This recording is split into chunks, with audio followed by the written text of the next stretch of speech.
Napagod na po kami kakaantay kasi doon sa tinatawag nilang remedy dyan sa NTC.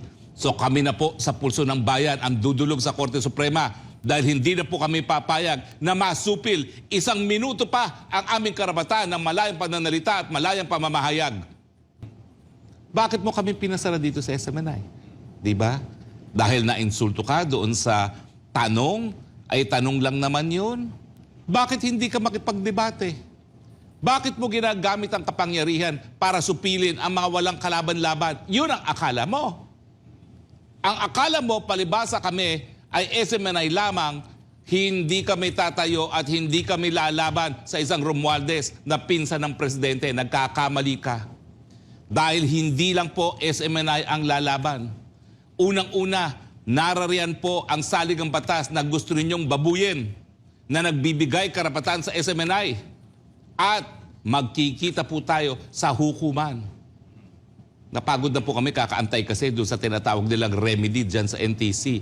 So kami na po sa pulso ng bayan ang dudulog sa Korte Suprema dahil hindi na po kami papayag na masupil 1 minuto pa ang aming karapatan ng malayang pananalita at malayang pamamahayag. At ipapakita po namin sa inyo na dahil sagrado nga po ang saligang batas ang magbibigay proteksyon sa aming mga karapatan at hindi kayong mga politiko. Antayin nyo lang po yan. At ipapakita namin kung bakit dapat gwardyahan at ipaglaban ang saligang batas dahil makikita natin na sa pamamagitan ng kataas-taasang hukuman, ang saligang batas ang siya talagang nagbibigay proteksyon sa karapatan ng lahat. Bakit kinakailangan magsinungaling na hindi ikaw yan? Eh alam naman ng tao, ikaw lang makikinabang dyan. Aminin! Dahil habang ikaw po ay papasinungaling dyan sa mga paratang na ikaw talagang nasa likod niyan, lalong nawawala ang tiwala ng taong bayan sa inyo po. With all due respect. Dahil kung talagang sa merito naman sa tingin ninyo, dapat tayo mag-isang parliament at burahin ng Senado, daanin po natin sa debate, sa balitaktakan, at hindi po dyan sa mga panunuhol. Attorney, sa tatlong pamamaraan ng pagbabago ng ating konstitusyon, tanging ang People's Initiative lang ang hindi dapat initiated ng Congress. Yung CONAS, CONCON, involved talaga yung Congress dyan.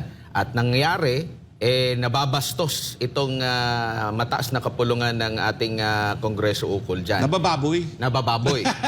Oh. Masyadong team yung nababastos. Bubuwagin nga sila eh.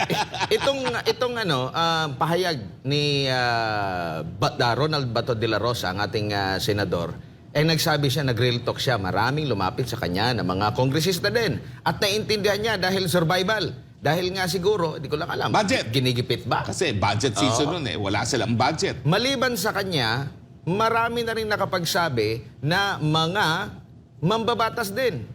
Bakit pa itatanggi? Alangan naman sila yung nag-initiate niyan. Alangan naman si PBA Party List Migs Nograles lang ang nag-initiate niyan sa Davao City. Si Migs, naku po. Siguro akala ni Migs magkakaroon siya ng love life pag siya nag-charter change.